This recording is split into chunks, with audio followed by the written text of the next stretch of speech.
দুজন ব্যক্তির ঘটনা পড়লাম। একজন ব্যক্তি প্রচন্ড রকম আবেদ, প্রচুর ইবাদত করে।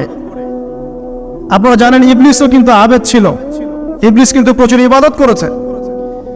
এখন ওই ব্যক্তির একজন বন্ধু ছিল, এটা বানু ইসরাইলের ঘটনা। তো সেই বন্ধু পাপী ছিল, বিভিন্ন কবিরা গুনাহ করত। আর এই আবেদ ব্যক্তি বারবার তাকে নসিহত করত, গুনাহ ছেড়ে দাও, তুমি পাপ করছো, গুনাহ ছেড়ে দাও। তখন সেই ব্যক্তি যে পাপ করছে সে বলতো যে আল্লাহ কি তোমাকে আমার রক্ষক বানিয়েছেন? আল্লাহ কি তোমাকে আমার উপর দারোগা বানিয়েছেন? আমাকে আল্লাহর হাতে ছেড়ে দাও, আমাকে নসিহত করতে শোনা।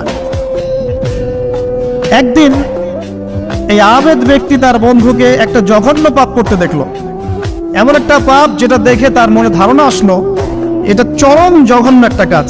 তখন সে মুখ ফসকে বলে ফেললো যে আল্লাহ তোকে আর মাফ করবে না, আল্লাহ তোকে জান্নাত দিবে না। আল্লাহ রাব্বুল আলামিন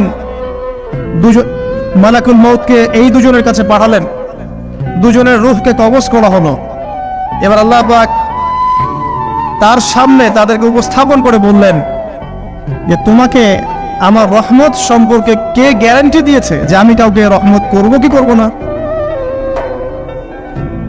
যাও, আমি তোমাকে জাহান্নামে পাঠালাম, ওই ব্যক্তি যে আমার রহমত প্রত্যাশা করেছে আমি তাকে জান্নাত দিয়ে দিলাম।